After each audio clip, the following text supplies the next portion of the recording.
Alright guys, it's about to go down. Mark your calendars because this Friday, September 15 at 8 a.m. Pacific time, we are getting a ton of brand new Marvel Spider-Man 2 gameplay. Insomniac invited a bunch of media outlets and content creators to a hands-on session of the game over the past week. So lots of new info to talk about as we're getting closer to launch, as well as a bunch of new info from one of PlayStation Studios directors and a bunch of new footage. So let's jump right in. Also, to celebrate the launch of Marvel Spider-Man 2, I'm giving away 2 copies of the game on the PlayStation 5. All you have to do is to be a subscriber of the channel, leave a like on this video, and comment below what's the one thing you cannot wait to do in the game. The winners will be announced towards the end of the campaign as we get closer to launch. Anyway, expect a lot of big gameplay breakdowns coming up on Friday, as it looks like multiple media folks and content creators were able to confirm they did get an extensive look at the game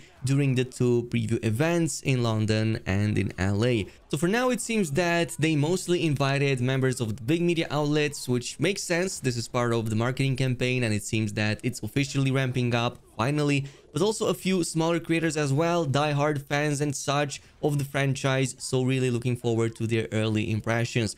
However, I'm looking at some of the photos and can't help but think that there might be some other major reveals happening that for now are being kept under the radar. So some fans could not help but notice that throughout all the sets displayed at these venues, like the real-life size Spideys and what seems to be part of the Kravinoff Manor, the Oscorp display symbol was also prominently displayed with a green light. So I wonder if this isn't some kind of nod or build-up towards Green Goblin. Of course, being Spidey's biggest villain or one of the biggest villains in the series, and considering all the build-up from the first game and the takeover at Oscorp, I don't know, it just seems a bit too convenient for all of this to line up this perfectly, but totally let me know down below in the comments, what do you think? Do you think we're getting Green Goblin in this game, or at least as a DLC, or do you think Insomniac Games is keeping him for a 3rd installment?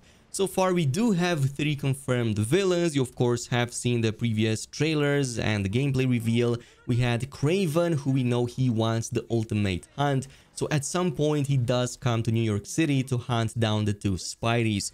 He also has his own army of hunters, however, so from that point of view, he kind of reminds me a bit of the Sable forces from the first game. They kind of also overran the city and we did have to run away from them, almost kind of like being on the hunt. This reminds me heavily of that, but of course, stakes are much higher. Then there's also the Lizard. Kurt Connor's story is honestly the one I'm most excited for personally, because we already know from the first game that we did get our hands at some point as a collectible on a vial with the Lizard's blood. So his origin story was already done by the time the events of the first Marvel Spider-Man game unfolded. But that cure which Peter supposedly helped with was only temporary, and we can later see that Kurt Connors is working for Norman, at least at the end of Miles Morales. So this kinda implies that some of the things might kick off because of his involvement with developing the symbiote suit, maybe escaping the lab in one way or another. And yeah, it definitely looks interesting. In some of the recent gameplay reveals, we see Peter and Miles that are kind of dealing with both of these villains at the same time, still on the hunt, at least in some of these scenes. Now, the only 3rd villain we have officially confirmed as of now is, of course, Venom. This is like the main highlight of Marvel Spider-Man 2. They recently teased him at the end of the news story trailer, and I mean, Insomniac is really doing such a great job at capturing the looks of all of these villains, especially in this case Venom. Iconic villains, of course, still adding a few elements of novelty here and there to kind of make it feel like it belongs to Insomniac's universe, but still very recognizable that all fans get excited. However, it does seem more and more likely that Harry is indeed going to be Venom, though I still find the idea quite strange. So the build-up definitely points towards this, unless Insomniac Games is kind of trying to build some kind of subversion of expectations yet again, like maybe how we saw in The Last of Us Part 2. I don't know, it could happen. And the reason I'm saying that is because the build-up is just too perfect, but a little bit too on the nose, at least in my opinion. And there's also like the really strange comment from Brian Intihar back at the Summer Games Fest 2023, when he mentioned that no, Eddie Brock is not going to be Venom in this installment of Marvel Spider-Man. So it kind of got me thinking, what if they are trying to do something else? Maybe it starts with Harry, jumps onto Peter, he gets the suit, the symbiote suit, and then jumps to a third host, somebody else, and becomes the fully fledged Venom. However, one villain I'm not sure how many thought of could be Peter himself. We kind of see him starting to lose control more and more as his bond with the symbiote suit goes on several occasions during the gameplay reveal, but even more so during the recent story trailer. So we can even hear MJ and Miles starting to worry more about the changes that he's going through, so much so that eventually Miles has to intervene in some way or another. So this could potentially lead to a Spidey against Spidey fight. I would definitely love to see that at some point. I just think that the build-up towards that is too perfect. Also interesting to note that he's still weak to sonic damage, so loud sounds are still going to be the symbiote and, well, Venom's biggest weaknesses. However, strangely enough, not so much fire.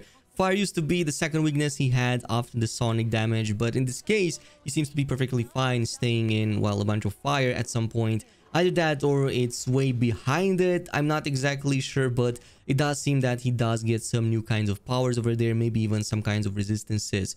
But we've got more info on how the game looks and sounds, including some comparisons to how insanely more detailed Marvel Spider-Man 2 is compared to the first installment. So just to show you an example, this is how packed Times Square looks now compared to the previous game. Of course, we have the screenshot from a New York Times post a while ago, but it's absolutely wild how much of a difference just the density of traffic and NPCs makes in this case. Looking at the first game, it's almost like the first one was feeling empty, even though we do know it wasn't the case. It was actually quite packed, and everything and every corner, every street had a ton of stuff going on. And even more so, the NPC density here is quite something. We also have a bunch of other screenshots, including the amusement parks in Coney Island. So yeah, not only are we getting new locations, but even existing ones are getting a major update. Now, unfortunately, no more Chrysler building due to licensing issues. This has also been confirmed from the same New York Times post. A damn shame if you ask me. I always associated this with the Kingpin, so not having that in-game will definitely feel strange to me, but I believe that one of the Spidey games already had that removed, if I'm not mistaken. I finished the game quite a while ago, so I'm not too sure about that, if there's been any updates to change it. But we also have this one more comment from PlayStation Studios director of sound design, who had worked, or at least does know, the inner workings of Marvel Spider-Man 2. So just want to take a minute to shout out the amazing audio team at Insomniac, such a wonderful and talented group of humans to get to work alongside. I'm not too sure the world is quite prepared for what they are about to release upon it. It's stunning and, in my humble opinion, their best work yet.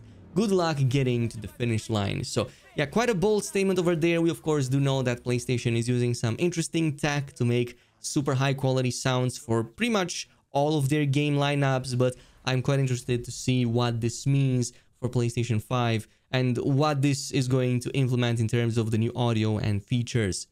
Anyway, a ton more Spidey coverage on the channel coming soon, new gameplay news and all of that, especially after Friday. So if you want to stay up to date with all of that, make sure you leave a like, subscribe and activate the notification bell, and I'll see you in the next video.